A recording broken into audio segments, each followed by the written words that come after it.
Para iniciar a hablar de interacciones farmacológicas, es necesario recordar su definición, el cual es un fenómeno que ocurre cuando el efecto de un fármaco es modificado por la administración de un segundo fármaco, ya sea de forma simultánea o de forma previa al otro fármaco.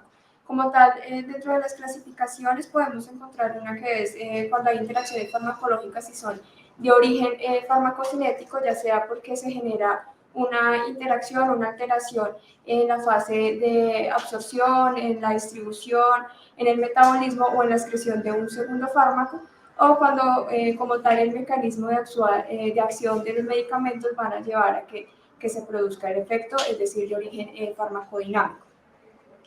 Generalmente en hospitalización general aproximadamente esas interacciones farmacológicas tienen una prevalencia entre el 3 y el 5%. Sin embargo, en la unidad de cuidado intensivo tenemos un porcentaje mucho mayor que puede llegar de ser del 20 al 30% debido a que en la unidad de cuidado intensivo pues tenemos polifarmacia.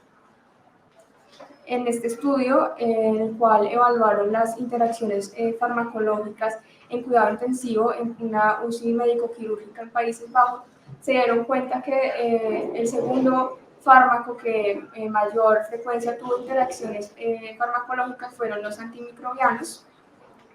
Y en este otro estudio, que evaluaron también interacciones farmacológicas, pero en una UCI cardiotorácica, evidenciaron que el primer fármaco o los primeros grupos de fármacos que originaban las interacciones farmacológicas eran los antibióticos, predominando las interacciones de origen mayor o las contraindicaciones, y se formulaban y se administraban los medicamentos a pesar de existir una contraindicación como tal para su administración. Y vemos en este mismo estudio que nos presentan esta tabla donde están los antibióticos que más frecuentemente ellos encontraron interacciones, y vemos que el grupo de los azoles, las quinolonas, la rifampicina, los macrólidos son los que más frecuentemente se asocian con interacciones farmacológicas. Y vemos que dentro de los mecanismos, el principal mecanismo de interacción farmacológica es por el metabolismo, es decir, que son de origen farmacocinético. Entonces vamos a hablar un poco sobre las interacciones de origen farmacocinético. Como les mencionaba, pues, predominan las de origen de metabolismo, y pues vamos a hablar principalmente de los fármacos que competen a la unidad de cuidado intensivo y que realmente van a generar una interacción que va a generar una interacción clínicamente significativa. Entonces, dentro de los grupos más frecuentes que encontramos están los macrólidos. Principalmente se producen en el metabolismo esas interacciones entre fármacos, por lo que los antibióticos y los grupos que vamos a ver, la mayoría son metabolizados por el citocromo. Entonces vemos que los macrólidos se metabolizan por la isoenzima del citocromo 3A, y después de su metabolismo con macrólidos, el citocromo empieza a inhibir su actividad. Dentro de los fármacos que tenemos acá disponibles en Colombia, la eritromicina es la que más potencial de interacción tiene, seguida por la claritromicina y la acitromicina. Entonces vemos que estos macrólidos pueden llegar a hacer una interacción con las benzodiazepinas. Se ha visto tanto en estudios in vitro como en estudios clínicos que la eritromicina y la claritromicina pueden aumentar la concentración plasmática, disminuir el aclaramiento y por lo tanto aumentar el área bajo la curva del midazolam, lo que nos va a generar clínicamente una sedación más profunda y prolongada. También pueden los macrólidos hacer interacción con los inmunosupresores, relevante en la unidad de cuidado intensivo de los pacientes que son trasplantados. La eritromicina puede aumentar de un 75 a un 215% de la concentración máxima, y el área bajo la curva de la ciclosporina puede originar nefrotoxicidad y neurotoxicidad por ciclosporina. Igualmente, la eritromicina y la claritromicina pueden aumentar los niveles de tacrolimus y puede causar nefrotoxicidad por este.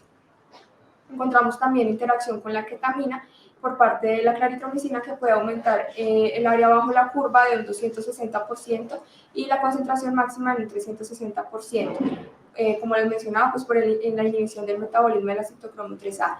La claritromicina igualmente puede reducir el aclaramiento en un 56 a un 60% de la hidroxina y aumentar sus niveles plasmáticos.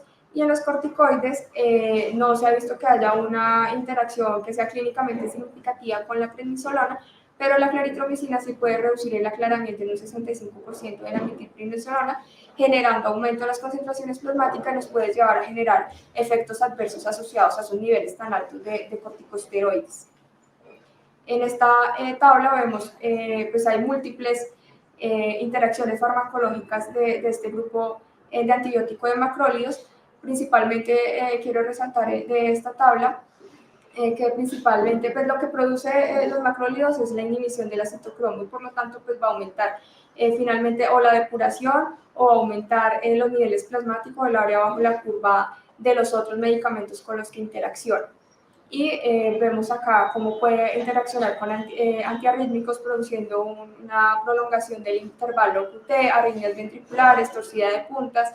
Con las benzodiazepinas, como les decía, puede aumentar el tiempo de sedación y generar una sedación más profunda. Con calcio antagonistas puede generar una hipotensión refractaria.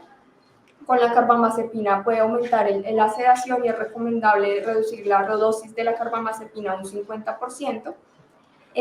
Con las estatinas puede también aumentar su concentración plasmática y aumentar el riesgo de rabiomiólisis, por lo cual se debe monitorizar los niveles de CPK cuando se genera esta combinación. Y con la warfarina también puede aumentar su concentración plasmática, aumentar el riesgo de sangrado y de hecho se debe evitar combinar warfarina con macrólidos por el riesgo de sangrado que puede generar. También tiene interacciones principalmente la claritromicina con antirretrovirales y se recomienda sustituir el antibiótico y no realizar esta mezcla, digamos, de medicamentos. Otro grupo que también genera bastantes interacciones farmacológicas son las quinolonas. Estas también inhiben la citocromo, la enzima citocromo, pero en este caso es la 1A2 y en menor medida la 3A4. De los fármacos que tenemos disponibles en Colombia, el ciprofloxacino es el que más potencial tiene de generar interacciones, seguido por el norfloxacino, el levofloxacino y el moxifloxacino. Con los opioides, la ciprofloxacina nos puede generar junto a la metadona una prolongación del intervalo QT. Con los inmunosupresores, el ciprofloxacino y el norfloxacino puede aumentar los niveles plasmáticos de ciclosporina y de tacrolimus y lo puede causar una sobredosis y una nefrotoxicidad asociada. También las quinolonas pueden potenciar la cardiotoxicidad de los antidepresivos tricíclicos, de los antipsicóticos y de los macrólidos y pueden generar inclusive torcida de puntas cuando se administran simultáneamente. La rifampicina es otro antibiótico que, a diferencia de los anteriores, lo que va a generar es una inducción en las isoenzimas del citocromo y como vemos en la imagen, pues son bastantes las interacciones de la rifampicina con el citocromo, generando inducción más de unas que de otras, pero además la rifampicina va a tener una expresión de la glicoproteína P intestinal, lo que nos va a afectar la expresión de los otros fármacos. Con las benzodiazepinas, entonces vemos que la rifampicina puede disminuir la concentración máxima y el área bajo la curva del midazolam en un 96%. Con los inmunosupresores puede disminuir la biodisponibilidad y la concentración de la ciclosporina, puede disminuir el área bajo la curva y la biodisponibilidad de tacrolimus.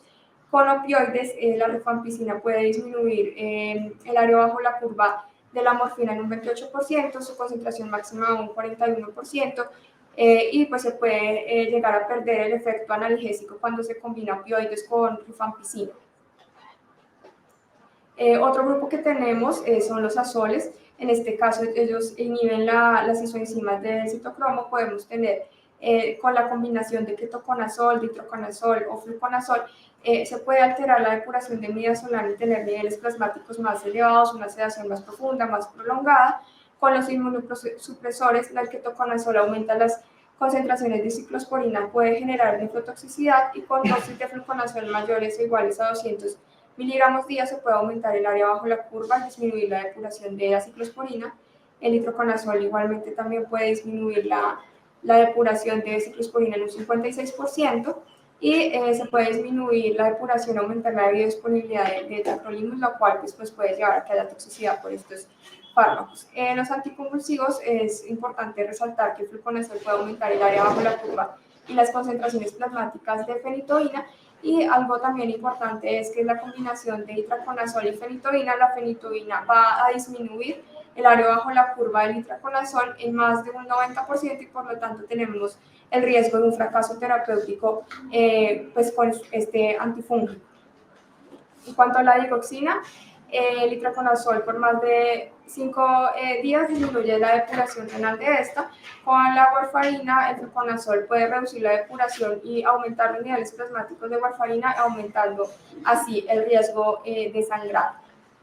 Esta es una tabla donde vemos igualmente las múltiples interacciones que pueden tener los azoles con los medicamentos que usualmente utilizamos en la unidad de cuidado intensivo. Para resaltar de pronto el que no he mencionado anteriormente, es ver cómo el itraconazol puede hacer interacción con todos los corticosteroides, con metilprednisolona, prednisolona, con dexametasona, también la interacción del fluconazol con las estatinas, y pues en sí va a aumentar las concentraciones plasmáticas de estos medicamentos, y pues se puede generar igualmente un riesgo de radiomiólisis al combinar estos dos.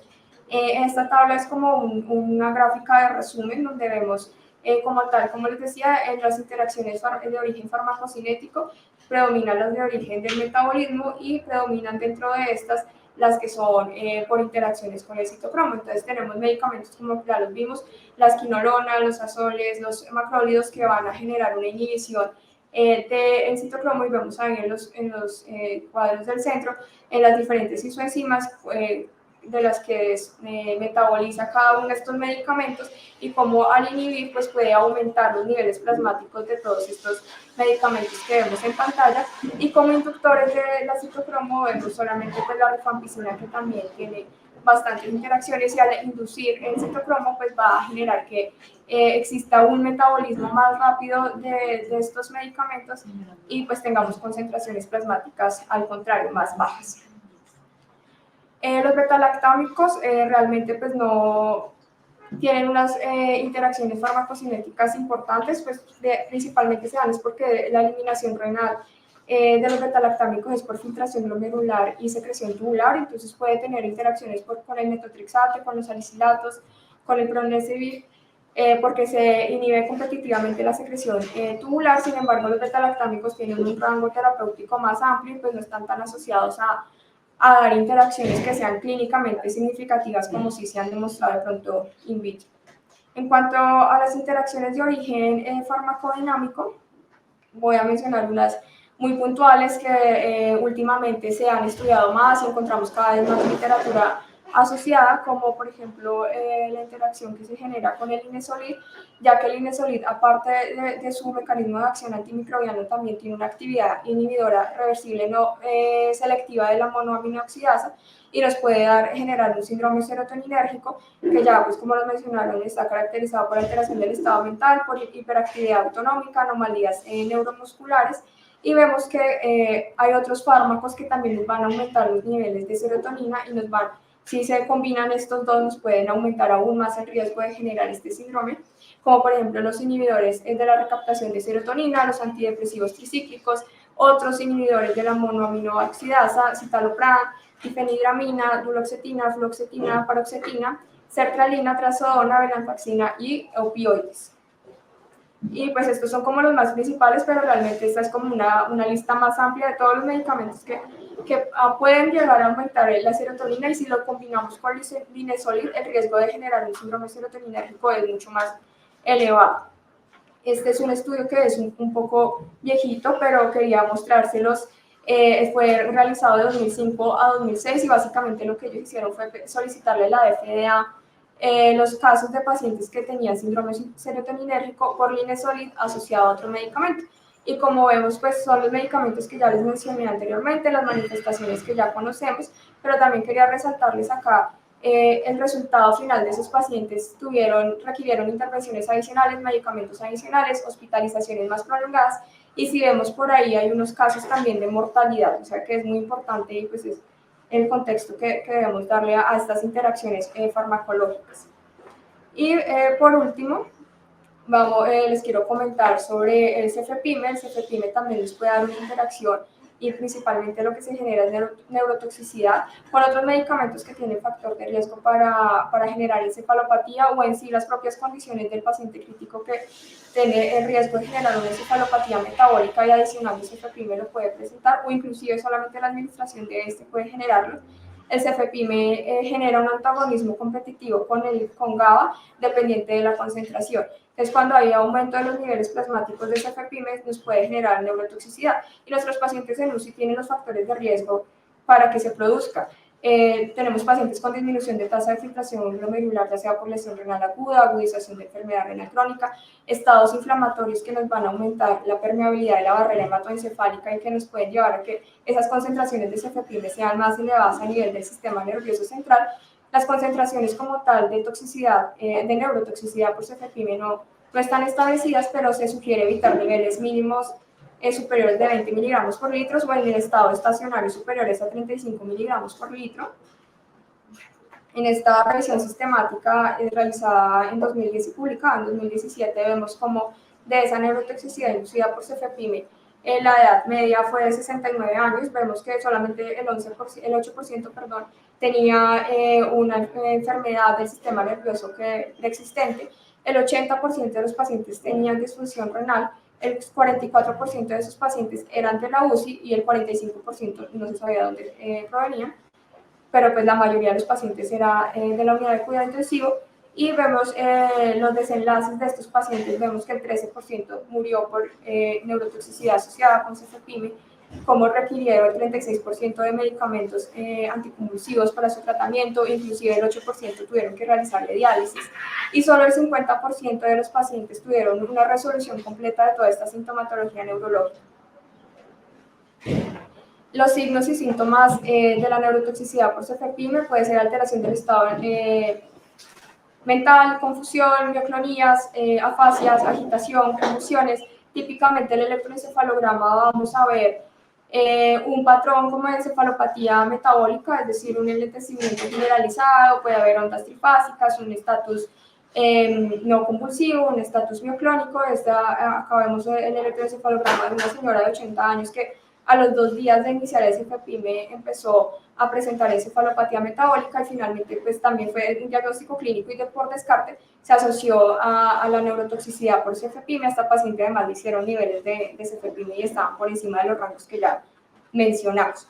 Entonces, como les comentaba, pues tenemos los factores de riesgo como disminución de la tasa de filtración glomerular, aumento de la permeabilidad de la barrera hematoencefálica, la presentación típica que ya vimos los síntomas, usualmente se presenta en una mediana de 4 días después de iniciar el cefepime, y después de la suspensión del cefepime se resuelve a los 2 días. Hay pacientes que van a requerir anticonvulsivos y pues, si se realiza diálisis, la resolución puede ser solamente en un día. Y pues realmente el cefepime no es como el único antibiótico que nos puede generar neurotoxicidad o encefalopatía.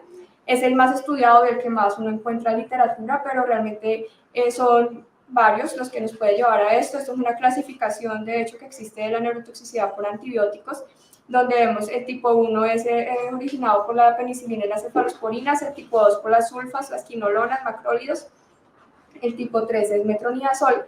El grupo 1, como les decía, cefalosporina y penicilinas, inicia típicamente a los pocos días de iniciar el antibiótico, puede generar mioclonías o convulsiones. El electroencefalograma es anormal, como les mostré anteriormente, resonancia magnética normal, y se resuelve a los pocos días de suspender el antibiótico. El grupo 2, que son las sulfas, fluoroquinolonas y los macrólidos, igualmente inicia a los pocos días de iniciar el antibiótico, rara vez produce convulsiones y el umbral es más, puede volver como vemos acá, hacia la psicosis. El electroencefalograma casi siempre es normal, la resonancia magnética es normal y resuelve a los días. Y el grupo 3, que es el metronidazol, inicia, a diferencia de los otros, semanas después de iniciar el metronidazol.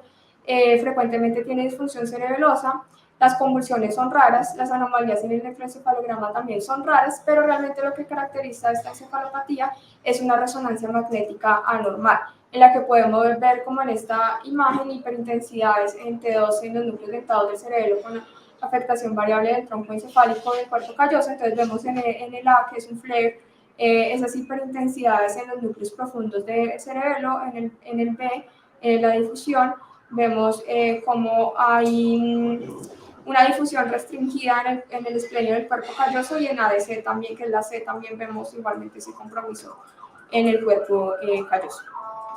Entonces, como conclusiones, pues tenemos que tener en cuenta que en sí el cuidado crítico está asociado a la polifarmacia, que nuestros pacientes de unidad de cuidado intensivo ya de por sí tienen, pues por su patología, un perfil farmacocinético diferente que va a predisponer a que ellos tengan unas interacciones farmacológicas y que muchas veces por de pronto no conocer todas las interacciones que podemos llegar a tener, puede haber fracasos terapéuticos, pueden haber efectos adversos o simplemente lo podemos pasar desapercibidos hasta que ya llegue a un grado en el que haya toxicidad o neurotoxicidad, hasta que ya el paciente convulsiona y empieza a buscarse las causas de qué fue lo que originó todo esto y pues por eso creo que deberíamos tener más en cuenta todas estas interacciones para poder evitar todo esto en nuestras unidades. Muchas gracias.